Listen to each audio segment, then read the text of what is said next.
Muito boa tarde a todos, especialmente os que participam aqui diretamente desse evento, o Dr. Paulo Lotufo, a quem já agradeço imensamente aceitar o nosso convite. Ele que é um dos maiores, uma das maiores autoridades em epidemiologista no Brasil e também, por que não dizer, no mundo. E nos dá a honra da sua presença, a doutora Márcia Hoffmann, que atua aqui como mediadora, e a doutora Raquel Perrini, como debatedora. Agradeço a presença do nosso público, que hoje se faz em grande quantidade, porque o assunto efetivamente desperta bastante interesse. Nós estamos vivendo um momento absolutamente singular para todos no mundo inteiro e que nos traz uma série de preocupações e, mais do que isso, dúvidas, muitas dúvidas. As notícias todos os dias, elas nos preocupam e nos assombram porque há muitas informações desencontradas, inclusive, por que não dizer, fake news que estão rodando pela internet, e todos, afinal, interessados em ter maiores informações, acabam muitas vezes até desinformados, num momento em que a informação é uma ferramenta extremamente importante para a nossa proteção e para o combate desse inimigo invisível que está causando tanto sofrimento no mundo inteiro. Então, justamente para nos auxiliar e nos esclarecer, nós trouxemos o Dr. Paulo, que é uma das maiores autoridades no tema, e vai poder nos trazer informações sérias, confiáveis, baseadas na ciência e na pesquisa. A EMAG promove esse evento dentro do programa EMAG Conecta, fazendo eventos online para levar informações aos nossos juízes, aos nossos servidores e também ao público em geral. E passando já rapidamente ao que de fato os traz todos aqui, e que é o interesse maior, a nossa mediadora vai conduzir a doutora Márcia Hoffmann do Amaral e Silva Turri, que é juíza titular da 2ª Vara Federal especializada em matéria previdenciária na subseção de São Paulo. Ela que é mestra e doutora em filosofia pela Faculdade de Filosofia, Letras e Ciências Humanas da Universidade de São Paulo e possui especialização em filosofia e teoria geral do direito pela Faculdade de Direito da Universidade de São Paulo, onde também é graduada em Direito. Passo, então, sem delongas, a palavra à doutora Márcia Hoffmann. Muito boa tarde a todos, eu cumprimento a EMAG por esse webinar, esse evento extraordinário, todos que estão nos ouvindo, doutora Terezinha, doutora Raquel, doutor Paulo de Andrade Lotufo, que nos honra com sua presença. Dr. Paulo Andrade Lotufo é médico, epidemiologista, professor titular de clínica médica da Faculdade de Medicina da USP, orientador de mestrado e doutorado em ciências médicas e epidemiologia. Seu currículo é internacional. Com pós-doutorado na Brigham Women's Hospital, da Harvard Medical School, colabora com o Global Burden of Disease, com a No Communicable... Parei aqui agora. No Communicable Disease Risk Factor Collaboration e com a International 100K Cohorts Consortium, além de ser editor do São Paulo Medical Journal. Organizador de estudos epidemiológicos, como o Estudo Longitudinal de Saúde do Adulto, ELSA Brasil, Estratégias de Registros da Insuficiência Coronariana Aguda, Estudos de Morbidade e Mortalidade do Acidente Vascular Cerebral. Figurou como um dos pesquisadores mais influentes do mundo em sua área de conhecimento na Highly Cited Researches 2018, lista elaborada a partir da análise da quantidade de citações de artigos publicados por um pesquisador ao longo de uma década, utilizando a plataforma Web of Science. Diretor científico da Associação Paulista de Medicina, membro eleito da Academia de Medicina de São Paulo. Também está conosco hoje a doutora Raquel Perrini, que é juíza titular da 4ª Vara Federal Civil da Subseção de São Paulo, mestra em Direito Constitucional pela Pontifícia Universidade Católica de São Paulo, com especialização em Direito Público pela PUC São Paulo em Relações Internacionais, Cultura, Política e Negociações pela Escola de Administração de Empresas de São Paulo, da Fundação Getúlio Vargas. E logo, para não perdermos tempo, eu começo já perguntando ao Dr. Paulo Lotufo, o seguinte: Dr. Paulo, o Brasil tornou-se o 2º país do mundo a superar a marca de 1 milhão de casos de coronavírus na semana passada. Nós já passamos de 52 mil mortes e São Paulo continua sendo o estado mais afetado. Dr. Paulo, o senhor acredita que esse número ainda assim está subestimado? Boa tarde a todos. Meu agradecimento a você, Márcia, e à Escola de Magistrados por essa oportunidade. A Covid está me fazendo ter um contato que realmente eu não esperava que fosse assim tão amplo, né? Já discuti com o Sindicato dos Metalúrgicos, com o grupo de pessoas de São Miguel Paulista, tivemos encontros internacionais e com inúmeras áreas do conhecimento. Isso está sendo extremamente interessante poder ter o contato com a população, com todo mundo, né, para ver o que as pessoas estão achando, o que elas estão sentindo.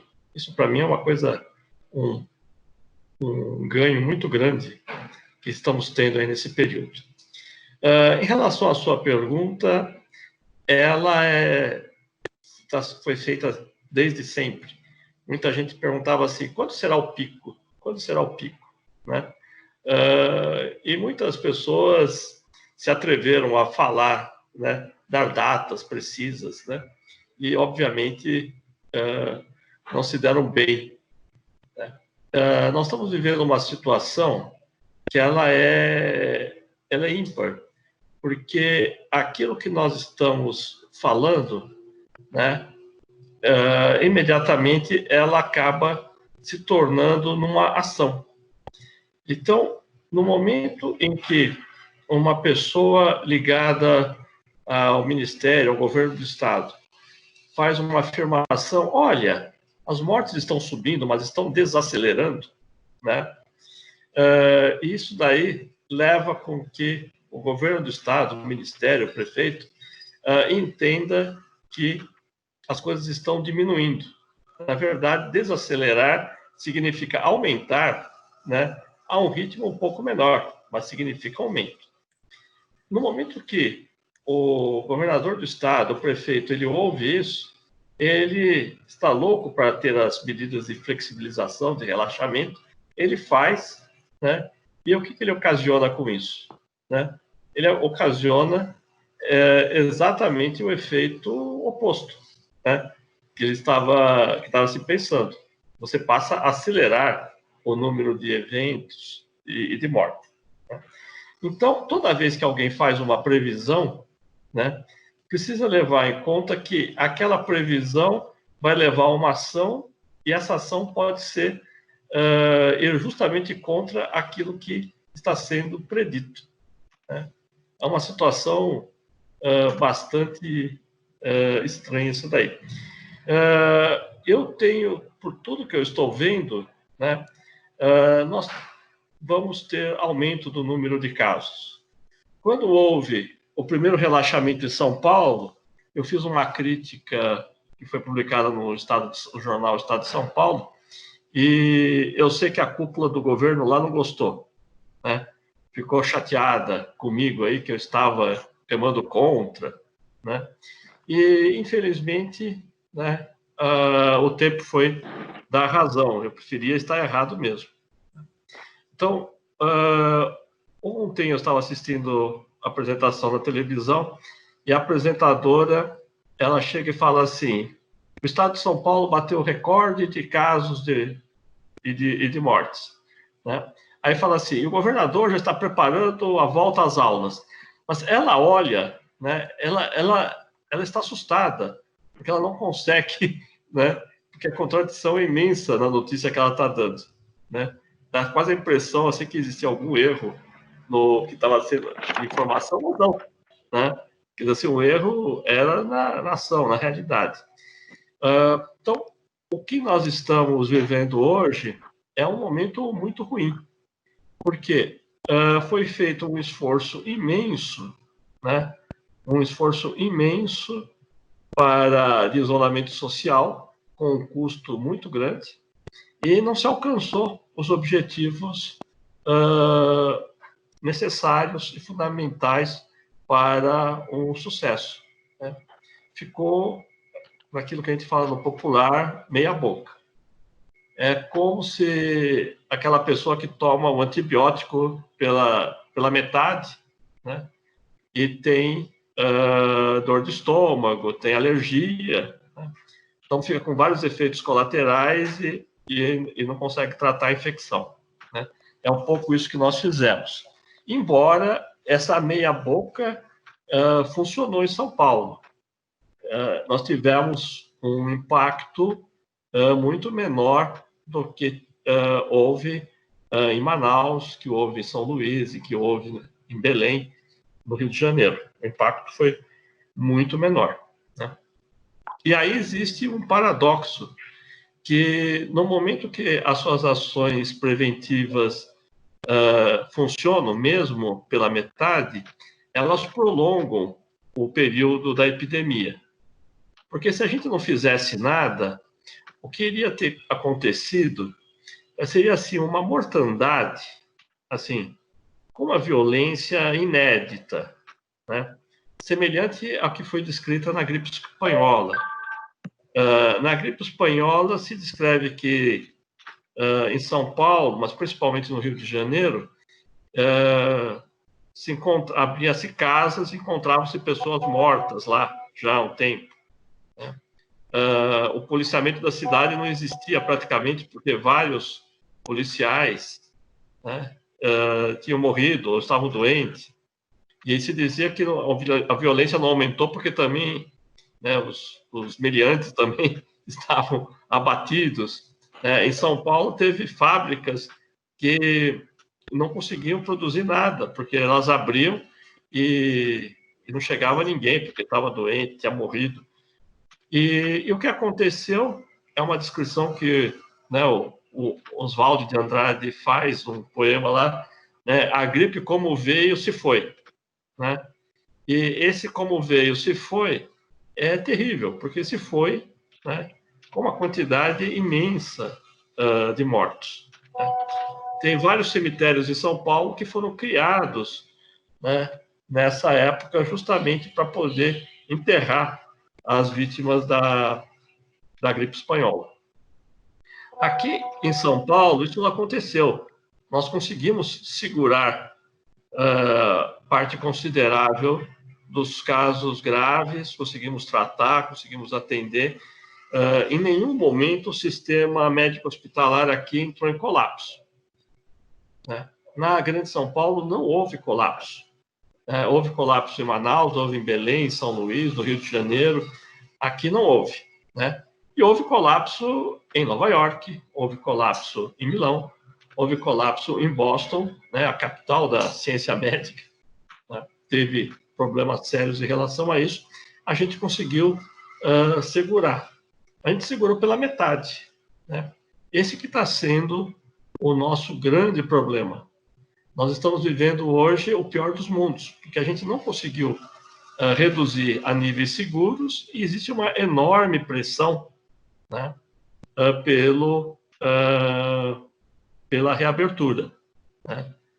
E aí, Márcio, não sei se você me permite, existe tudo, né? Existe aquilo que a gente chama assim o acaso, né? Que a gente chama de sorte ou azar, né? Então existe alguns azares na história da Covid-19. O primeiro azar dela foi o seguinte: o primeiro anúncio que veio, que era uma coisa séria, na China, né? Aquela história que a China ficou segurando tudo, não é verdade. Não é verdade. Ela segurou muito a SARS-1, que foi inicialmente, ela ficou segurando aquilo, mas não foi verdade. Que ela atuou assim de uma forma não muito democrática com um dos médicos que soltou na rede social, é verdade. Mas eles liberaram a informação relativamente rapidamente. Mas sabe qual foi o horário que o despacho da Reuters, da Associated Press, chegou aqui? Foi às 5:06 da tarde do dia 31 de dezembro.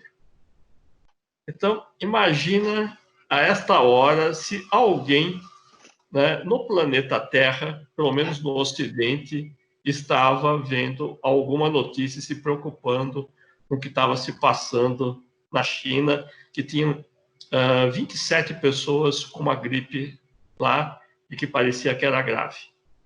Olha só o azar. Eu me lembro que quando surgiu o H1N1, foi 2009, eu estava num congresso em Istambul, Turquia, e eu almocei de manhã com os médicos do México e que eles me contaram que a coisa estava muito forte no México, né? Eu soube assim em primeira mão. Quando eu cheguei no hotel, no final da tarde, no início da noite, já começaram as notícias, né? E no final da noite, todas as TVs do mundo inteiro falavam do surto da H1N1 que tinha começado no México, né? E foi, assim, um verdadeiro momento de alarme, todos os países em atenção máxima por causa disso, né? E quando você vê o que aconteceu, demorou muito tempo, né, para o Ocidente perceber isso. Foi um problema que eu chamo assim, um problema gregoriano, né? Se fosse em outro momento, né, a coisa poderia ter sido diferente. Mesmo assim, quem estava no calendário juliano também, né, estava no Natal, né?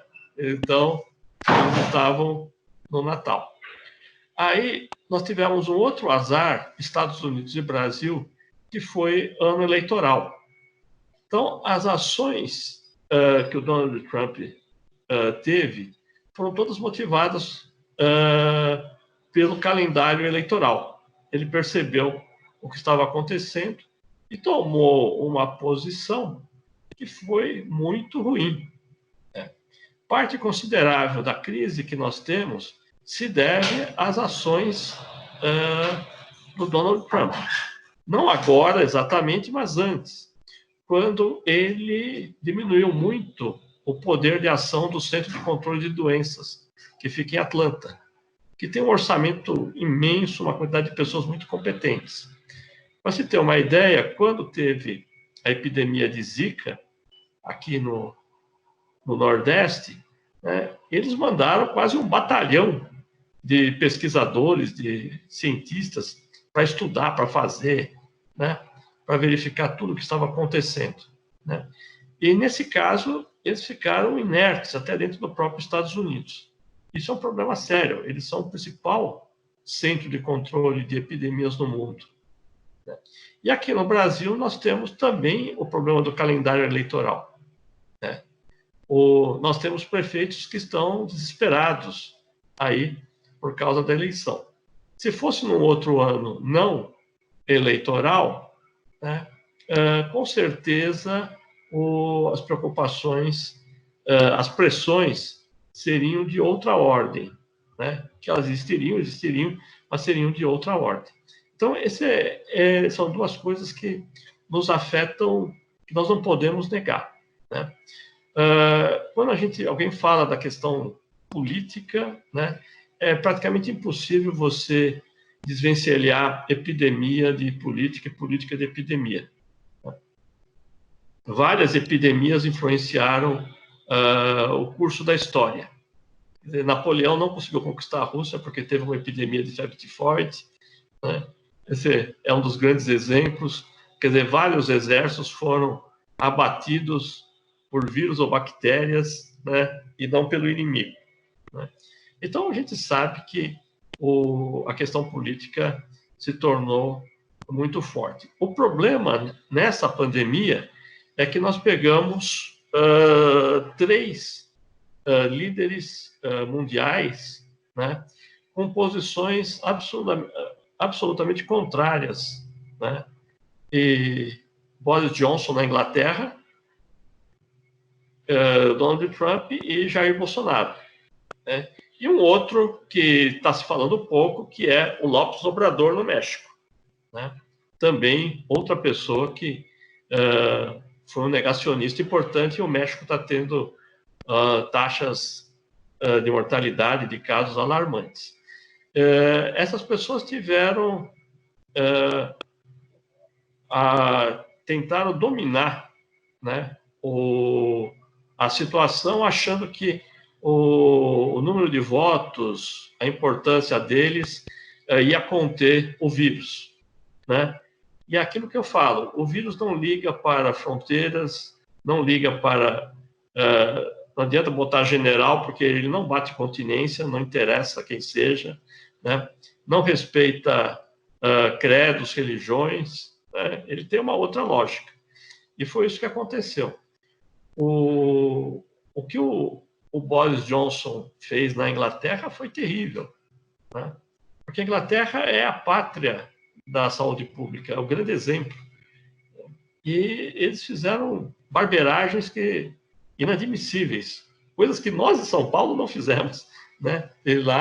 Eles fizeram, porque a coisa chegou lá antes e nós já estávamos mais preparados aqui, por incrível que pareça. Então, esse é o panorama mundial que nós temos, né?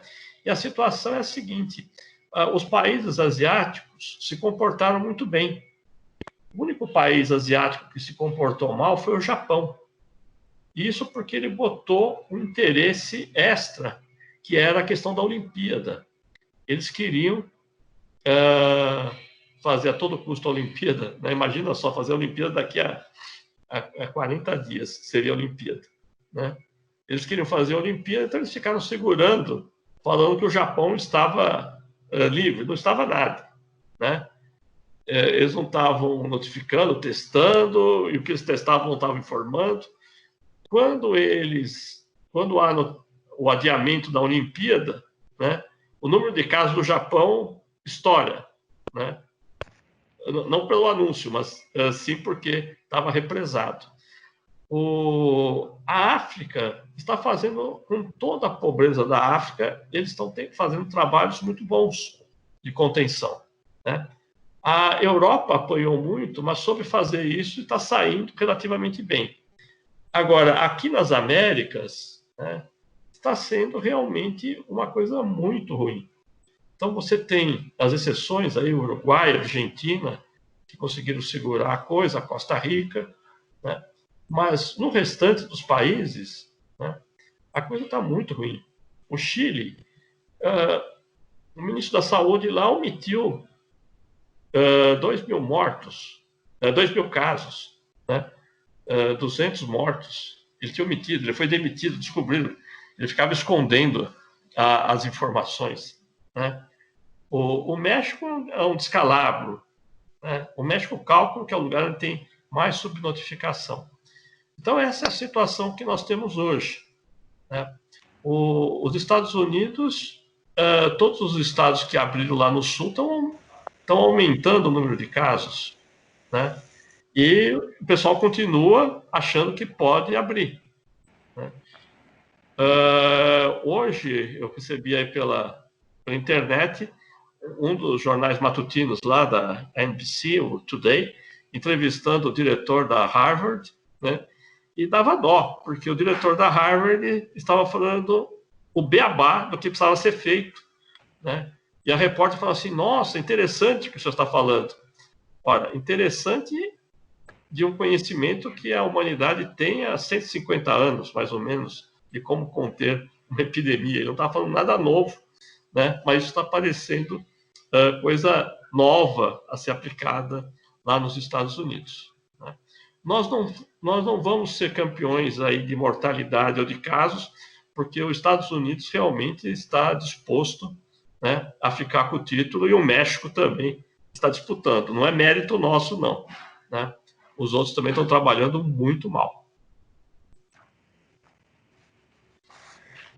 Doutora Raquel? Bom, primeiramente, boa tarde a todos. Eu, de início, gostaria de expressar a minha alegria e satisfação em estar participando desse evento, que é tão atual e importante, pelo menos e especialmente no momento em que nós vivemos. Agradeço também imensamente a desembargadora Terezinha Caserta, que é diretora da EMAG, pela oportunidade de debater e de estar aqui aprendendo, né, sobre um tema que nos é tão caro. Agradeço também a doutora Márcia Hoffmann, uma amiga de longa data e generosa, e especialmente ao doutor Paulo Lotufo, que é realmente um profissional que dispensa apresentações, altamente qualificado, e que hoje gentilmente veio nos brindar com seus conhecimentos. Doutor Paulo, o senhor já deu um panorama mundial muito atualizado e muito detalhado, mas eu vou me permitir voltar um pouquinho num ponto que o senhor tocou logo no início. Enfim, temos discutido muito e polemizado demais a respeito de como se lidar ou tratar a pandemia, enfim, e que para nós já está ficando tanto quanto alongado, né? Me permita até parafrasear o Garcia Marques, são 100 dias de solidão, na verdade, né? Sim. Praticamente isso. Um grande Macondo. Sim, exatamente. É um grande Macondo. E, enfim, na maioria dos países não se tem essa discussão tão acalorada se é para abrir ou não o comércio, enfim, mas aqui isso se revela um pouco mais, não há tanto consenso em relação a isso, sabemos até as razões. Mas o que eu digo assim, essa reabertura de comércio, de shoppings e retomada da atividade econômica, ainda que parcial, e vemos que talvez seja mais intensa ainda a partir da semana que vem, com os anúncios de abertura de outras atividades, bares, restaurantes, enfim.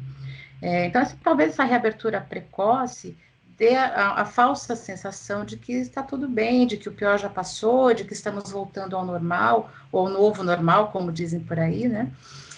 Isso acho que causa uma certa confusão na população. E eu gostaria que o senhor dissesse um pouco o que esses sinais trocados, qual o efeito que esses sinais trocados causam na população. O senhor acha que o povo brasileiro, dentro do que é possível, tem uma dimensão do problema que a gente está enfrentando, que ainda vamos conviver com ele por um certo tempo? Bom, Raquel, eu vejo o seguinte, a minha avaliação foi que a população brasileira, particularmente a de São Paulo, respondeu, né, percebeu a gravidade da coisa com uma rapidez grande e com uma conscientização enorme. Então, eu vou tentar lembrar, assim, com datas, no dia 9 de março, surgiu as primeiras notícias que a coisa era realmente grave, né, e que poderia ser, que já estava acontecendo na Itália, era muito sério, né, e que chegaria aqui. Rapidamente, na época, o Ministério da Saúde, o governo do Estado de São Paulo começaram a discutir medidas, e aí, numa rapidez muito grande, né, então, quando nós chegamos na quinta-feira, já estava praticamente certo que nós iríamos ter que fechar as escolas. Nós não sabíamos quanto, né? E aí, na quinta-feira à tarde, a Unicamp decreta que vai fechar, né, suspender as aulas. A USP, né, lança uma nota estranhando isso, né, até meio crítica à Unicamp, coisa que nunca acontece, mas aí se reúne na sexta-feira, ao meio-dia, a USP determina o fechamento das aulas a partir da próxima semana. Enquanto isso, o governo do Estado está analisando, avaliando, e no fim de semana é lançada uma proposta de que as escolas fiquem fechadas a partir do dia 24 de março. e que a partir do dia 17, quem pudesse não levar os filhos, que o fizesse, né? E que as lojas, shoppings, todos ficariam fechados a partir de 24, né? Não aconteceu no dia 24, aconteceu muito antes, né? A maior parte das escolas fecharam antes, os pais já deixaram de levar, né? Houve comerciantes que fecharam antes, né? Foi uma conscientização muito grande, né? Então, eu tenho assim uma confiança muito grande nas pessoas quando elas são bem informadas e recebem as orientações devidas. O problema é que no dia 24, né, há uma declaração do presidente da República na televisão, né, exatamente no sentido oposto, né? E aí então começa um momento em que as pessoas começam a ficarem confusas, né? Afinal de contas, para onde devemos ir, né? Mas, pelo menos o que eu vi em São Paulo, essa intervenção vinda de Brasília teve um impacto pequeno. O que teve impacto grande foi quando o governador falou que ele pensava em flexibilizar a partir de 11 de maio, né? Logo depois do Dia das Mães, né? E isso daí levou que antes, né, já tivesse ocorrido um fenômeno que a gente não esperava, que foi no fim de semana da Semana Santa, a saída de pessoas de São Paulo, muito grande, né, mais do que a vinda. Então as pessoas estavam se espalhando, né, espalhando o vírus por vários lugares. Me lembro que o prefeito de Caraguatatuba tentou fechar a rodovia dos Tamoios, né? Ele tentou fechar isso daí, que ele não queria que viesse ninguém. E eu vejo, então, que a população soube atender isso daí.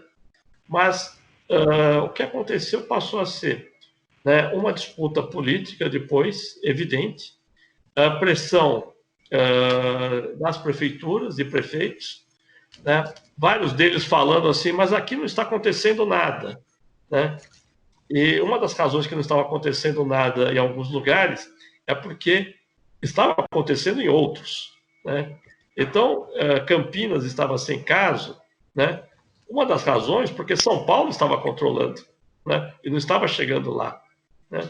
É muito difícil, né, para a pessoa mais comum entender isso daí. Agora, uma liderança política precisa ter essa compreensão, né? A única que especificamente teve essa compreensão foi o prefeito de Belo Horizonte, né? Que falaram para ele, mas aqui não tem nenhum caso, para que continuar isso daí? Justamente por isso, porque não temos nenhum caso, né? Era justamente essa a frase dele.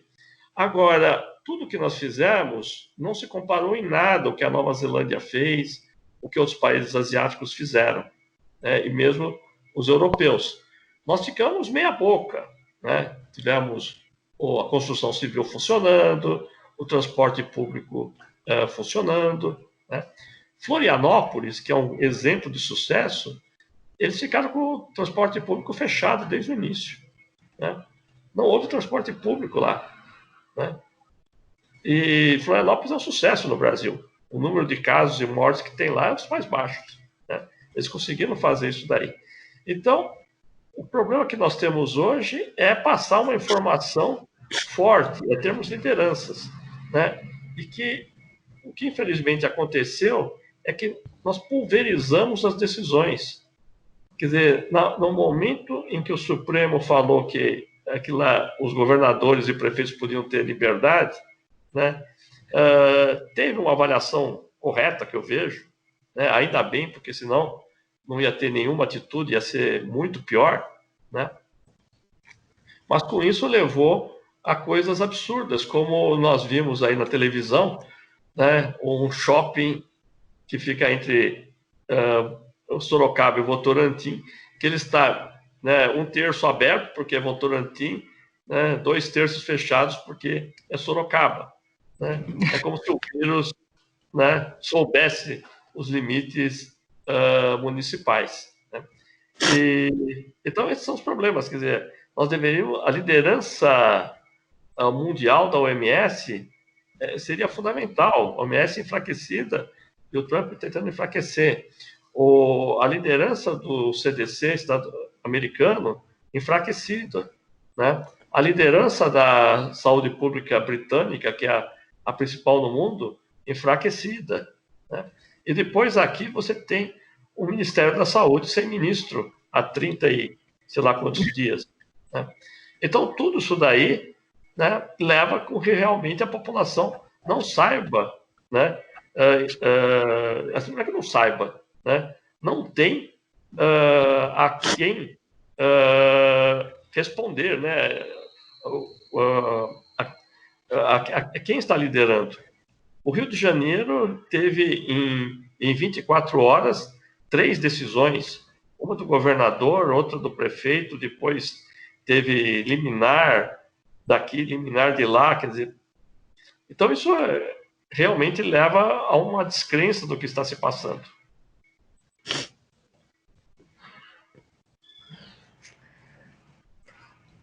Muito obrigada. Doutor Paulo, eu queria, antes de fazer mais uma pergunta, eu queria avisar a todos que estão nos ouvindo que, ao final, nós abriremos para a pergunta dos nossos ouvintes. Por favor, façam pelo chat e que nós indagaremos ao doutor Paulo Motufo, que está nos brindando com essa excelente exposição. Doutor Paulo, se me permite, eu gostaria de voltar a alguns pontos que o senhor já falou. É interessante que o senhor comentou que por acaso e por azar, em francês é par hasard, que é por acaso, mas nos lembra, né, foneticamente, que é por azar. Enfim, eu também ontem eu estava lendo o jornal Estadão, o senhor tem várias entrevistas, e eu também me reparei da volta às aulas, que será aqui no estado de São Paulo, foi anunciada para setembro e teria sido anunciada para agosto, e não será porque o secretário de Educação pegou a Covid-19. Então, a jornalista também ficou, né, meio constrangida em anunciar isso. E a minha pergunta para o senhor na verdade, alguma série de perguntas. Será que nós já passamos pelo pior momento da pandemia? E eu gosto muito da definição que o senhor dá de pico, que não é acidente geográfico conhecido, que a gente mensura e chega lá. Mas, enfim, a nossa preocupação toda é se já é seguro afrouxar as medidas de isolamento social, ou se, pelo contrário, nós já deveríamos ter adotado, talvez lá atrás, como o senhor comentou, o lockdown, por exemplo.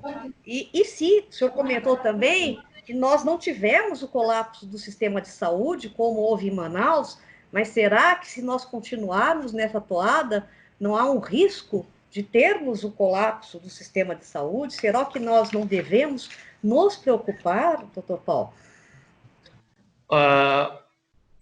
Exatamente, né? Eu tenho, pelos dados que nós temos hoje, né, tudo é prematuro. Porque o que se passou na Europa foi pelo menos 14 dias de queda constante no número de casos, no número de mortes, pelo menos durante 14 dias. E existem algumas mensurações que nós fazemos, que são um pouco mais complexas, que é qual é o nível de contaminação que está acontecendo, né? Quer dizer, hoje nós estamos tendo um nível de contaminação em São Paulo próximo a 1. Então, uma pessoa passa para outra. Quer dizer, começou com 3, a gente conseguiu chegar a 1. Mas isso, né, é muito dependente justamente do isolamento social. A gente pode aumentar isso daí, como aconteceu nos Estados Unidos. Eu não consigo prever, né? Assim, é que nem o jogador de futebol que fala que ele só vai fazer o prognóstico ao final do jogo, né?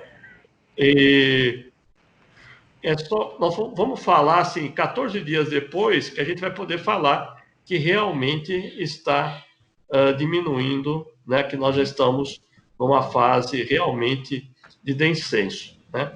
O problema é que tem países, os Estados Unidos, por exemplo, está tendo um descenso sustentado, né? Porque abriu em outras áreas, não exatamente onde já teve, mas esse é um fato, né? Então, eu realmente não sei, né, falar se setembro será precoce ou não, né? A minha vontade é sempre falar claro, né? Eu gostaria de que daqui a uma semana já tivesse claro que está havendo declínio em tudo e que nós vamos conseguir chegar de forma segura em setembro. A questão do que você está falando aí da rede hospitalar, né, ela aconteceu porque houve muito planejamento. O Hospital das Clínicas fez uma ação inédita, né? São 6 institutos que nós temos, e o Instituto Maior, o Central, ele foi reservado somente à Covid. Então, tudo foi mudado para os outros 5 institutos, né? Foi transferido. Só para ter uma ideia, a minha sala, né, onde eu fico, que não é no Instituto Central, ela hoje é uma UTI, né, de recém-nascidos, porque todo o berçário do hospital foi transferido para lá, né? Então foi feita uma mudança radical, onde é centro cirúrgico, é UTI, né? Os anestesistas não estão fazendo anestesia, estão trabalhando como intensivistas. Nós estamos fazendo, foi feita uma coisa muito pesada. E aí existe o fator que é também o cansaço da equipe, né? Então, as equipes médicas, enfermagem, fisioterapia, né, elas também já começam a apresentar cansaço, né? Várias dessas pessoas vão se infectando, vão ficando fora, depois voltam, né? Então, nós vamos entrando em um grau de estafa importante. Não é isso que está aparecendo. Está havendo já sinais de redução de casos. Mas vamos ver o quanto que vai persistir isso daí, considerando as aberturas, né? Agora, Márcio, se você me permite, existem algumas coisas que precisam ser feitas de forma mais localizadas, né, para evitar o espalhamento da doença. Algumas coisas não podem acontecer. Nada que eventos públicos onde exista algum tipo de expressão da voz, coral, cultos ecumênicos, cultos de uma forma geral, bailes, comícios, porque já se aprendeu que a capacidade que a gente, quando nós estamos cantando, falando, como estou aqui, né, e falando mais alto, nós temos uma capacidade de expelir muito mais vírus do que normalmente no contato mais próximo, né? Isso aí está comprovado, né? Tanto que o Coral de São Paulo foi muito abatido pela Covid, né? O Coral de São Paulo foi abatido pela Covid e em outros lugares também a mesma coisa. O outro local que nós temos que ter uma preocupação imensa, né, são as instituições de longa permanência de idosos, né, que no Brasil inteiro, eles são desde instituições muito bem aparelhadas, que são mini hospitais, mas com valores elevadíssimos de mensalidade, né, entre 15 e 20 mil reais por mês, né, nós temos esses locais, até lugares que são repúblicas de idosos. Existe isso, né? Quer dizer, é uma velhinha que cuidou do marido, o marido morreu, a casa era grande, e ela convida os outros velhinhos que estão lá, e eles ficam lá e dividem a casa como se fosse, né, uma república mesmo, e tem algumas benesses que algum serviço social aí acaba fazendo lá, ou seja, não tem nenhum tipo de estrutura maior, né? Esses locais, as prefeituras deveriam mapear, né, fazer testes, ter controle, porque são locais de altíssimo risco. Tem outro que pouca gente sabe, que nós ficamos descobrindo agora, que são os frigoríficos, né? Todos os lugares que têm manipulação de carne Então, são lugares que são verdadeiros covidiários, né? E isso foi visto na China, foi visto na Austrália, Estados Unidos, Brasil, né?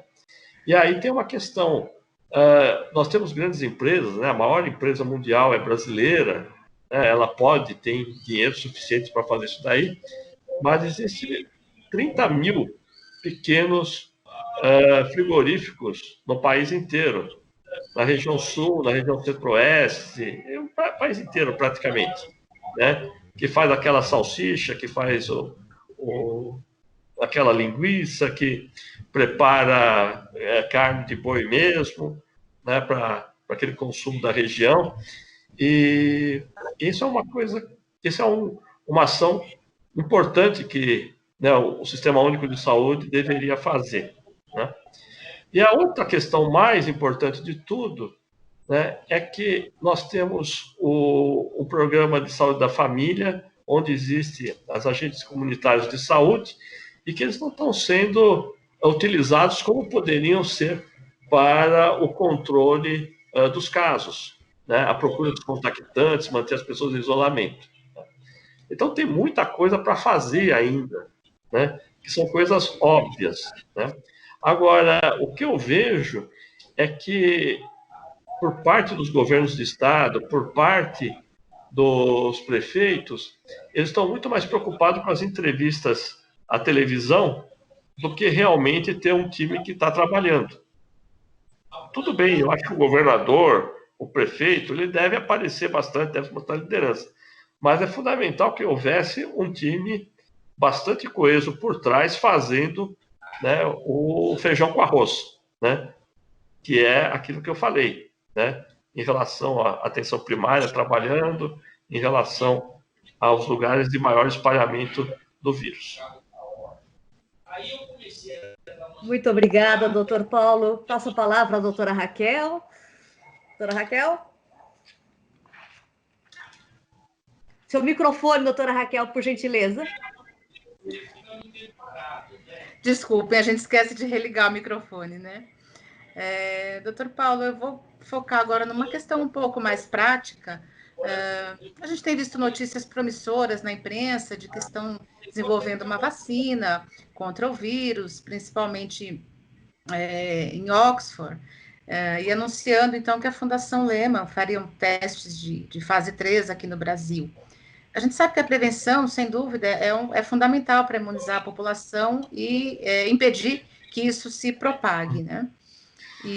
Mas também é fato que nós sabemos muito pouco sobre o comportamento desse vírus, ou não tanto quanto gostaríamos. Uhum. Mas dentro do que os estudos já apuraram, seria possível dizer que o paciente, uma vez já infectado e curado, ele estaria imune a novos contágios? Pois é, eu acho que essa é a grande pergunta, né? É isso que nós estamos nos tentando descobrir. O que nós sabemos é que aquelas pessoas que ficaram gravemente enfermas, foram para a UTI, ficaram sob intubação, ventilação artificial, elas têm uma quantidade muito grande daquilo que a gente chama dos anticorpos neutralizantes. Agora, há informação de que as pessoas que foram mais assintomáticas, né, não desenvolveram um quadro mais grave, elas não estão apresentando títulos de imunidade tão elevados quanto aqueles que tiveram os casos mais graves, né? Se essas pessoas vão ficar imunes mesmo, é uma pergunta que a gente costuma falar, é a famosa pergunta de $1 bilhão, né? Se você responder, né, vale $1 bilhão. Então, essa é a grande questão. Quanto à vacina, né?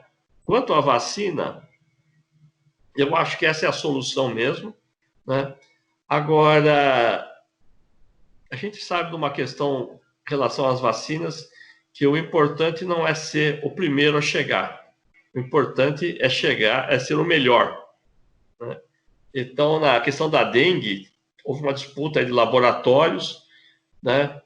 Um acabou desistindo no meio, foi uma disputa e não houve nada efetivo, né? Porque demora mesmo, né? Não é uma coisa assim tão simples você achar que você vai conseguir ter a vacina. A perspectiva da vacina, ela varia, né? A gente não sabe exatamente. Existem vacinas que a gente faz, né, para o vírus da febre amarela, que se você tomou uma vez, você está imune, né? Antigamente a gente falava que precisava repetir há 10 anos, porque a gente não sabia. Então a gente inventou 10 anos. Aí fomos pegar pessoas que tinham tomado há mais de 10 anos e foram ver os títulos, a pessoa mantinha os títulos, né? Para a gripe, né, para a influenza, nós temos que tomar todo ano, porque existe uma mutação grande do vírus e você vai ter que tomar vacina. Então, para o corona, nós não sabemos, né, se vai ser uma coisa que vai ser para o resto da vida, se vai ser em 5 em 5 anos, ou cada ano nós vamos ter que fazer. Ninguém sabe disso. Agora, para mim, o mais importante nessa questão da vacina, né, é que quando a gente fala da Oxford, na verdade a Oxford desenvolveu, mas se tornou uma patente do laboratório AstraZeneca, né? E a coisa está vindo para o Brasil, e essa é uma discussão desde o início, se vai ser garantida a transferência de tecnologia para a feitura aqui, né? E a distribuição para a população brasileira. Hoje, mesmo tem um editorial na Folha de São Paulo que avalia isso. Quer dizer, está vindo para cá porque nós estamos numa fase ascendente e isso é interessante. Nós queremos saber, né, fazer o teste aqui vai nos levar a ter a disponibilidade da vacina, né? Aparentemente não. Está sendo feita uma fábrica na Itália que vai servir para a Itália, o Reino Unido, a Alemanha. Uma outra nos Estados Unidos para os Estados Unidos, né? Então está aí uma disputa, né? O ministro interino disse que irá fazer lá no Rio de Janeiro, em Biomanguinhos, né? Aqui o Butantan está tentando fazer essa com a China, né? Mas eu acho que é um momento onde a questão da transferência de tecnologia e de que patentes não sejam observadas aí é fundamental, né? Não tem por que a humanidade toda fazer um enorme sacrifício, né, prejuízos imensos, falências, concordatas e tudo mais, né, e algumas empresas, né, ficarem aí com uma alta lucratividade sem nenhum retorno para os demais.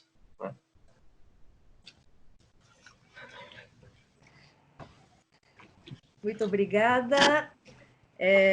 Doutor Paulo, se o senhor me permite um pequeno xiste, na Copa do Mundo, em 2018, nós tínhamos aqui no Brasil por volta de 210 milhões de técnicos de futebol. Sim. Depois disso, nós tivemos, em vários momentos, 210 milhões de ministros do Supremo Tribunal Federal. E agora parece que nós temos 210 milhões de médicos, e todos sabem exatamente qual o melhor medicamento contra a Covid-19. E alguns se esquecem, inclusive, daquela advertência, né, que consta em toda a bula de remédio, que não deve ser tomado sem prescrição médica. E a pergunta para o senhor é o seguinte: existem estudos conclusivos que comprovem que o uso de medicamentos que contenham hidroxicloroquina ou cloroquina sejam eficazes e seguros para o tratamento da Covid? Ou, por exemplo, quanto ao Remdesivir, a heparina, eu acho que eu nem sei falar esse, você vai falar para mim que eu não vou saber. Azitromicina, agora parece que a novidade do momento, a queridinha, é dexametasona. Eu sou asmática, então eu conheço corticoides, enfim. Quanto a qualquer desses medicamentos, ou quaisquer outros, existem estudos conclusivos sobre eficácia, segurança? Olha, essa foi entre os legados históricos aí de Donald Trump, né? Vai se incluir essa questão da cloroquina, né? Que o amigo dele lá, o Aaron Tusk lá, né? Teve essa ideia genial de colocar isso. Nunca na história da humanidade uma epidemia é combatida com um remédio, né? Porque, primeiro, que não vai ter remédio para todo mundo. Segundo, que os efeitos colaterais passam a ser, talvez, piores do que a própria doença, né? Se todo mundo resolver tomar. Quer dizer, se todo mundo resolver tomar aspirina, né, se a gente falar que a aspirina é positiva, nós vamos ter aí uma quantidade de pessoas com sangramentos graves e que irão a óbito muito grande, porque a aspirina, né, ela leva mais a sangramentos, tanto que ela é usada para infarto, outras coisas, porque existe trombose. Então, não existe nada comprovado disso daí, e não é o caminho, né? Não é o caminho você olhar para isso, né? A única coisa que aconteceu assim, que é mais ou menos isso, foi o relato da dexametasona, né? Mas olha só como é que as coisas estão atualmente, né? A dexametasona é para uso hospitalar, é para quem está entubado. Então, se comprovou que quem estava entubado, usando a dexametasona, né, e saía antes do tubo, né, e teria uma chance de morrer muito menor. Então, isso foi comprovado. Mas olha só como é que a coisa foi feita. Foi lançado um press release, e quem fez o lançamento foi o Boris Johnson, né? Porque o Boris Johnson está com uma situação péssima internamente, né? Ele é super mal avaliado pelas atitudes que ele tomou durante a pandemia, e ele foi se colocar isso daí, e foi uma porcaria tudo isso, porque criou uma sensação que nós tínhamos um tratamento, né? Então, em vários lugares, as pessoas começaram a correr nas farmácias para comprar, né? Por sorte, o medicamento estava em falta, né? Porque ele é praticamente hospitalar. Para a venda no varejo, a produção estava em falta, né? Mas muita gente comprando dexametasona, né? E pelo amor de Deus, né? Se você começar a tomar dexametasona, ela atua na imunidade, quer dizer, ela é boa para asma. A dexametasona, eu faço um paralelo, é que nem um bisturi, né? O bisturi na mão de um cirurgião competente salva vidas. A dexametasona na mão de um médico competente salva vidas, né? Agora, na mão de incompetentes, um bisturi, uma dexametasona, ela acaba com as vidas, né? Então, esse é um problema sério. Agora, nós temos, além das fake news, nós temos as hype news, né? De hype, do inglês, de hiperbólico, né? De exagerado, né? E o que o Boris Johnson fez foi isso, foi uma hype news, né? No dia seguinte, eu fui entrevistado aí pela televisão e pela rádio. Nossa, jornalistas quase queriam me matar quando eu falava assim, olha, não é assim, né? Eu só convenceram quando eu falei, olha, é muito grave, porque isso leva a diabetes, isso leva a hipertensão, leva a osteoporose, né? E foi aí que eu consegui segurar. Vai existir algum medicamento específico para o coronavírus? Eu não sei.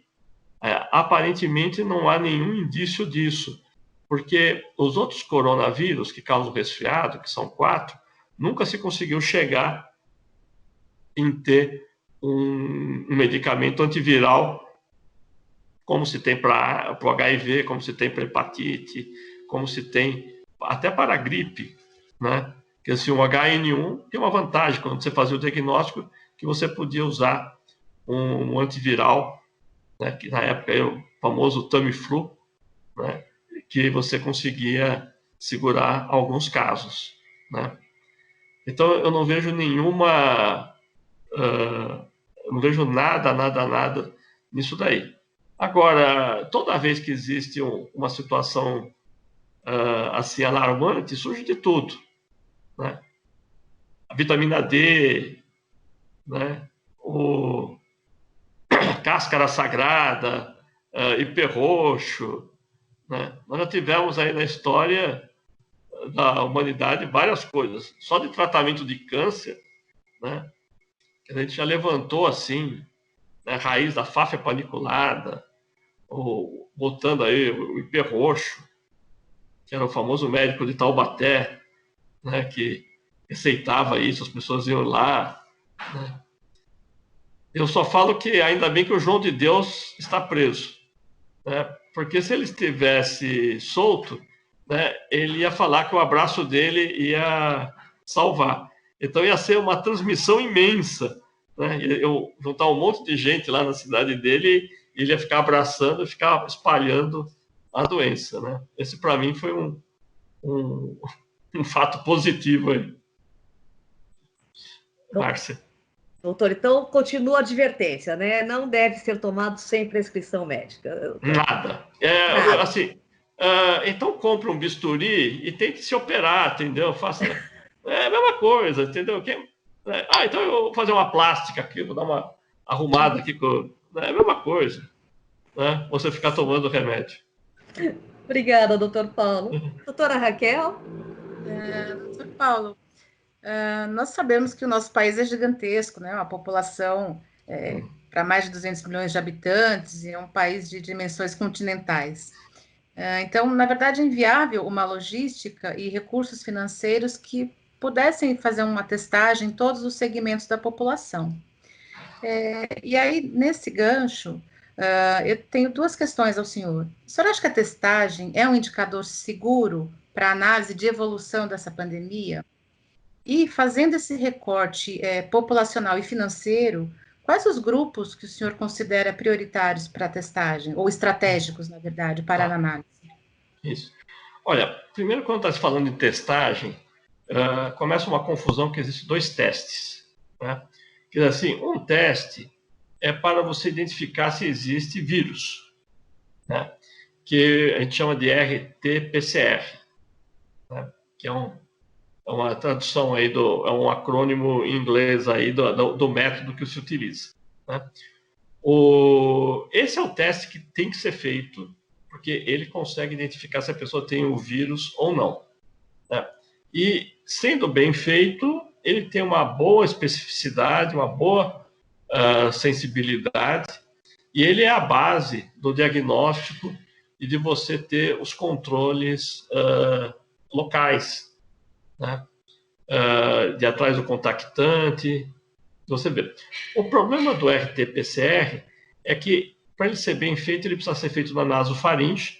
Então, a pessoa precisa ficar numa posição, a coleta é difícil, e quem está colhendo tem que ter todo um cuidado, né, na paramentação para não se contaminar. Depois, mesmo no equipamento mais rápido possível que nós temos, existe uma demora para você chegar no resultado. Mas ele é o único teste que eu considero que deve ser pensado e deve ser feito, né? E agora, em quem que ele deve ser feito? Em quem tem sintomas, que passam a ser os casos índice. Nos contactantes, se o contactante for assintomático. Se o contactante já estiver tendo sintomas, né, nem precisa fazer isso daí, quer dizer, você já pode indicar o isolamento, a quarentena do contactante. E depois tem aquelas situações que eu já mencionei. Os profissionais de saúde, todos devem ser testados repetidamente, né, para ver carga viral, ou as pessoas da segurança pública, policiais e bombeiros, os de transporte público também, e o pessoal que trabalha em frigoríficos e os residentes das instituições de longa permanência são pessoas que obrigatoriamente deveriam fazer. Então, esse é o teste da carga viral. Um outro teste que surgiu, que veio aí, né, e que foi vendido, né, muito, quer dizer assim, a China agradece isso daí, né, porque nós compramos muito disso. São testes bastante ruins, que se faz na ponta do dedo, né, e está sendo feito aí em larga escala, se faz em shopping. Em Brasília tem lá como é que chama? Lá o Parque da Cidade, você passa no carro lá, faz o negócio, né? E é um teste muito ruim, né? Aquele mesmo teste, quando feito colhendo sangue, esperando 24 horas para ver o resultado, já é bem melhor. Mas o da ponta é ruim, porque na prática, hoje, né, o resultado dele é de uma margem de erro tão grande que se você pegasse e jogasse uma moeda para o alto, né, para saber se você está contaminado, se você já está imune ou não, seria a mesma coisa, né? Então, ele tem 50% de erro, né?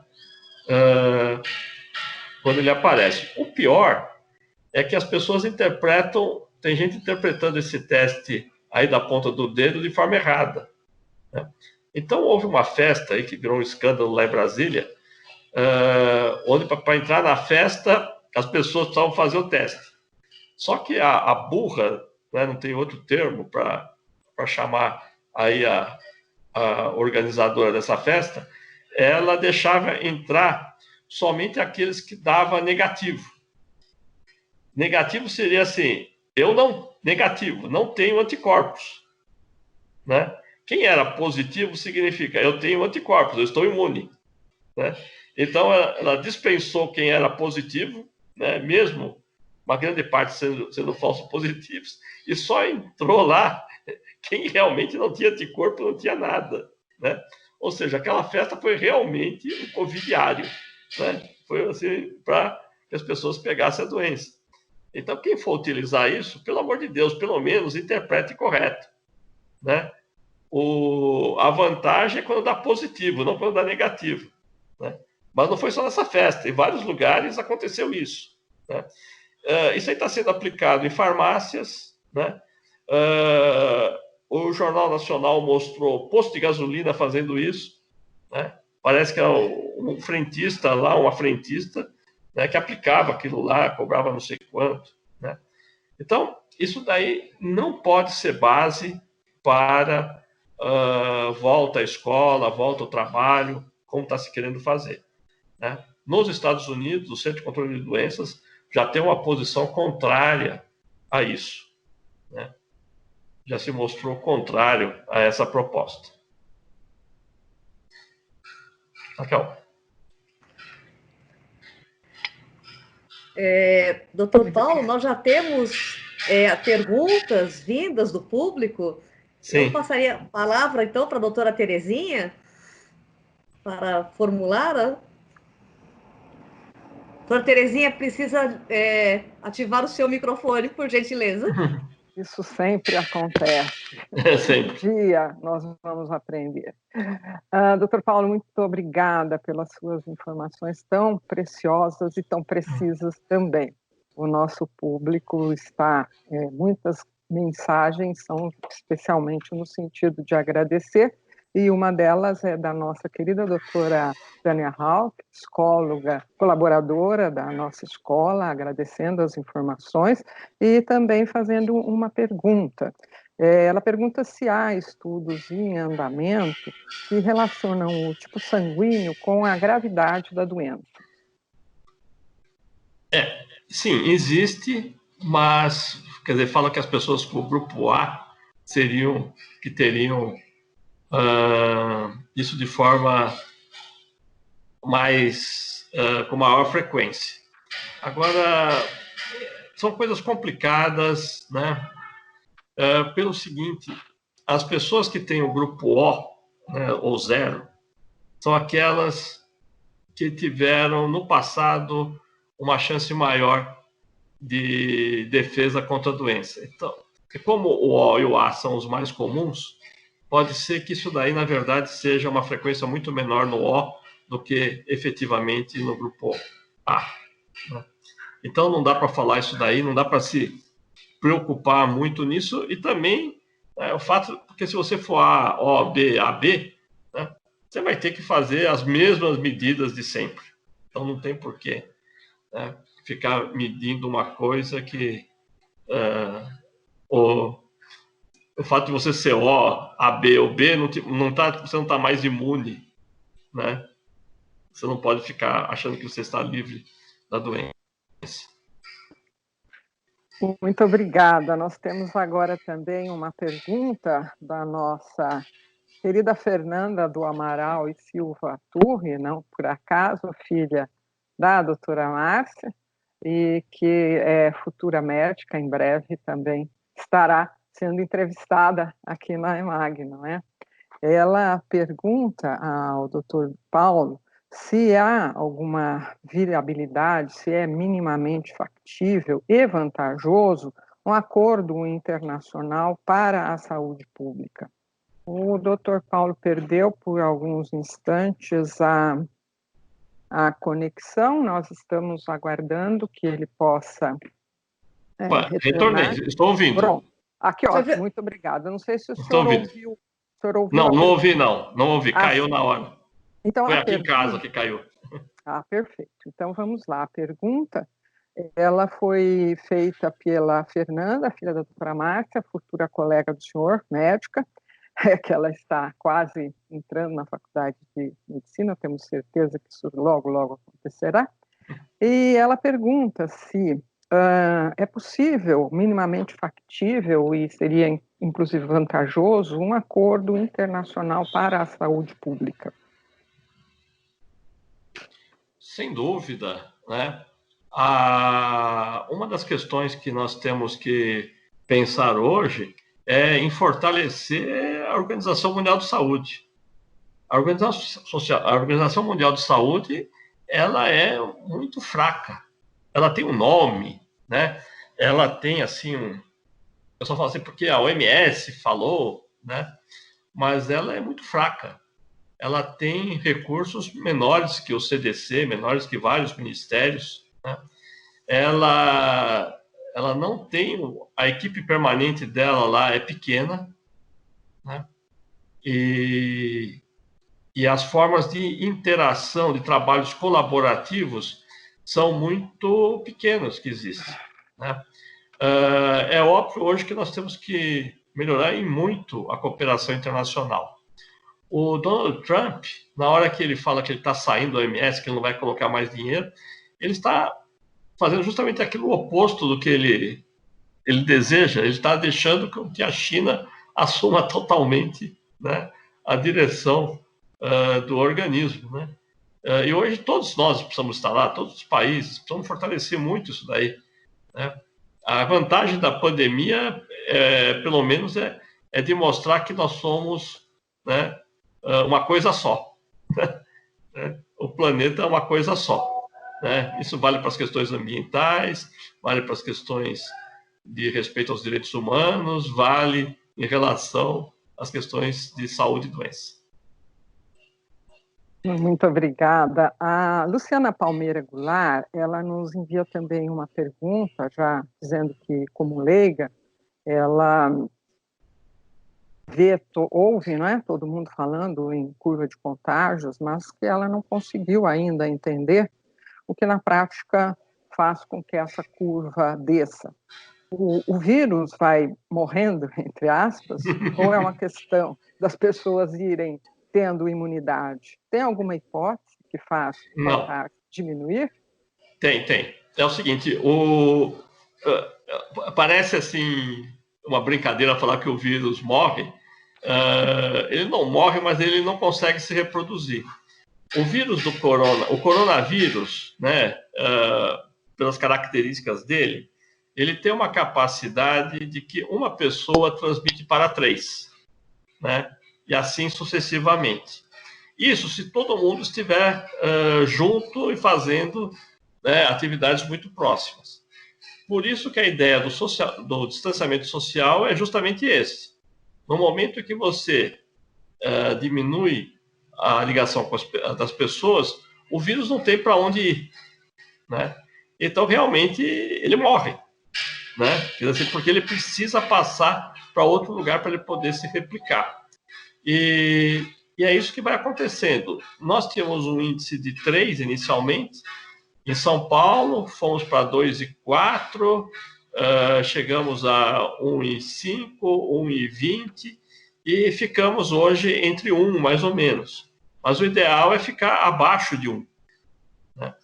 Ou seja, quando é abaixo de 1, uma pessoa que está infectada, ela praticamente não consegue passar para ninguém, fica para ela mesma o vírus. Né? Aí são as condições ideais. Perfeito. Essa sua resposta já responde também à pergunta da Bettina Rosengarten. E agora temos uma do Márcio Luiz Oliveira dos Santos, e ele diz que na semana passada o Instituto Superior de Saúde da Itália noticiou a presença de traços do novo coronavírus em águas residuais do esgoto em Milão e Turim, em amostras colhidas em dezembro de 2019. Como isso pode alterar o nosso entendimento de onde e quando iniciou-se a pandemia, ou quando este vírus começou a circular entre nós, inclusive no Brasil? Pois é, esse não foi o primeiro dado, não, esse da Itália. Já existem outros dados mostrando que o vírus é eliminado nas fezes, né, e que existe uma possibilidade não comprovada de uma contaminação que a gente chama de fecal oral, né? Como acontece com a hepatite A, como acontece com a poliomielite, que é esse tipo de contato que existe. Aí, então, a gente pode ficar tranquilo porque, né, a gente conhece há muito tempo como evitar a contaminação oral fecal, que são os hábitos higiênicos individuais e um bom saneamento básico. Né? Essa, assim, de toda a população. Essa é a resposta que eu posso dar agora. Né? Agora, quando surgiu o vírus mesmo, né, existem evidências já, né, tem um caso na Califórnia, outro caso na França, que ele já circulava antes do que o primeiro caso de Wuhan. Né? Há uma grande chance que em Wuhan foi um fenômeno dos frigoríficos. Né? Foi por causa da manipulação de, no caso era frutos do mar lá, aquele ambiente lá, que aquilo lá disseminou e que a coisa espalhou. Mas que talvez o vírus já estivesse em outros locais. Isso é uma possibilidade. Pelo jeito vai demorar mais para aprender, não é? Mas vamos lá, então. Agora com uma pergunta do Paulo Roberto Alves, que certamente o senhor já deve ter respondido algumas vezes, mas o nosso público quer saber. Não deveria ter sido cancelada a realização do Carnaval, tendo em vista que já se tinha notícia do perigo da pandemia, uma vez que foi declarada a situação de emergência em saúde pública de importância internacional pela OMS em 30/1/2020? Pois é, essa questão da emergência internacional e depois da pandemia, essa é uma questão complicada, né? Eu acho que o erro da OMS foi da pandemia, que deveria ter sido, assim, tecnicamente, ela já deveria ter sido feita não em 11 ou 12 de março, mas deveria ter sido feito justamente antes, quando exatamente bateria no Carnaval. Né? Agora, no momento, né, as informações que se tinha era uma coisa ainda muito distante. Né? E eu posso falar isso porque no Carnaval eu estava nos Estados Unidos. E lá nos Estados Unidos, ninguém estava levando assim que a coisa ia ter a magnitude que passou a existir. Né? Só para se ter uma ideia, na semana seguinte ao Carnaval, no congresso onde eu estava, devia ser dia 1, 2 de fevereiro, 1º, 2 de fevereiro, estava se discutindo se o Congresso Maior de Cardiologia, que seria feito 3 semanas depois em Chicago, se ele deveria ser cancelado. Aí fizeram lá uma pequena votação, assim, aquelas coisas que se faz atualmente aí, né? 80% falou que não, que era um absurdo aquilo, que não ia ter nenhum problema. Né? 3 semanas depois, claro que uma semana depois o Congresso foi cancelado, E na data do congresso, o local do congresso era um hospital de campanha, né? Era um hospital de campanha. Então, o que eu vi, né, é que o mundo inteiro não acreditou naquilo, né? Não estava entendendo a rapidez como iria chegar, né? Aqui no Brasil, nós fizemos alguns erros, né? Eu acho que no Carnaval foi o menor. O primeiro erro foi a questão da entrada. Ficou-se atrás de quem via da China, né? E, na verdade, o vírus veio dos Estados Unidos e da Europa. Praticamente veio de lá, né? Então, nós não tivemos cuidado com isso. Acho que foi um grande problema. Agora, o Carnaval foi realmente um problema. Se nós tivéssemos tido o Carnaval em outra época de fevereiro, né, eu acho que o impacto em São Paulo e no Rio teria sido, no país inteiro, teria sido menor. Mas é difícil falar. Quer dizer, hoje eu diria que sim, mas né, pensando na época, né, era muito difícil, eu acho.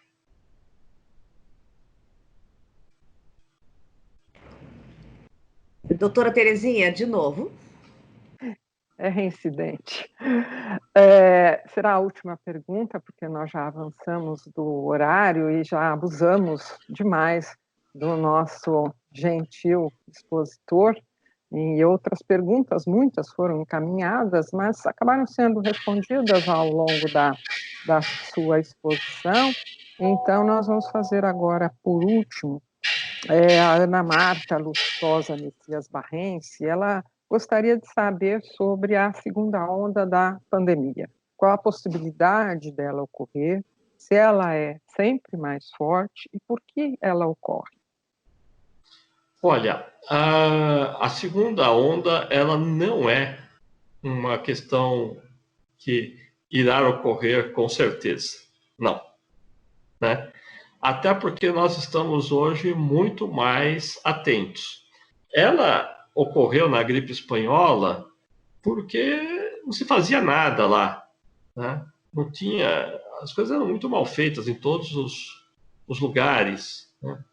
E no caso específico da gripe espanhola, houve o azar lá da questão sazonal da gripe, que foi pegar justamente o inverno e pegou muito mais os Estados Unidos, né? Não é uma certeza. Agora, e ela só vai acontecer em lugares onde acabou a primeira onda, ou a onda, né? Então, você pode falar que pode existir segunda onda na Coreia, na Nova Zelândia, no Vietnã, em Singapura, mas, assim, eu já vi notícias aí falando de segunda onda. Está acontecendo uma segunda onda nos Estados Unidos. Não, não está. É a primeira. Uma segunda onda no Brasil. Não está. É tudo a primeira, né? É isso que está acontecendo, né? Então, não é uma certeza, não, né? Porque nós temos condição hoje de segurar isso daí.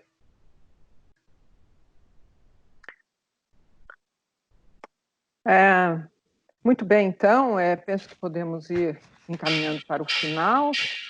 Doutora Márcia, gostaria de fazer a sua manifestação final.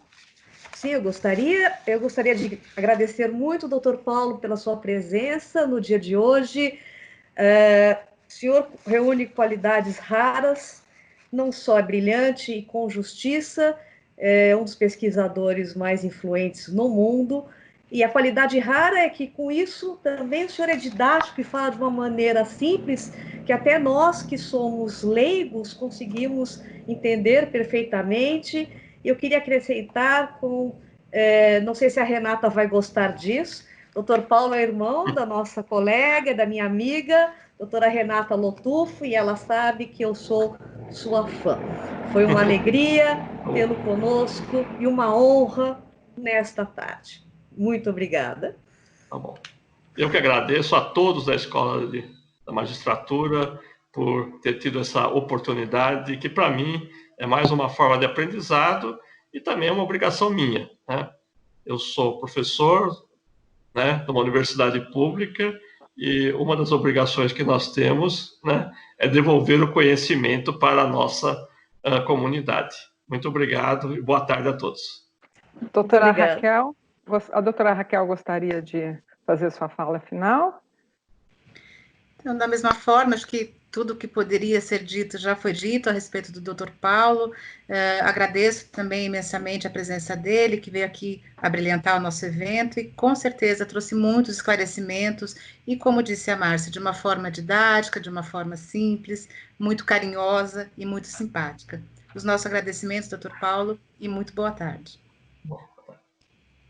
Também eu, doutor Paulo, queria, em nome da Escola de Magistrados da Terceira Região, em nome do Tribunal Regional Federal da Terceira Região, agradecer imensamente a sua gentileza de compartilhar conosco todo o seu conhecimento, com essa generosidade que a sua fala final muito mostrou, compartilhar o conhecimento, esclarecer a população, enfim, é um servidor público na perfeita acepção da palavra, que nós sabemos o seu tempo é valioso, a sua atuação neste momento no Brasil é de extrema importância, mas ainda assim o senhor dedicou essa hora e pouco a todos que querem um pouco mais de esclarecimento no meio a tantas dúvidas, e fez isso com maestria. Certamente saímos todos daqui com muito mais certezas do que dúvidas.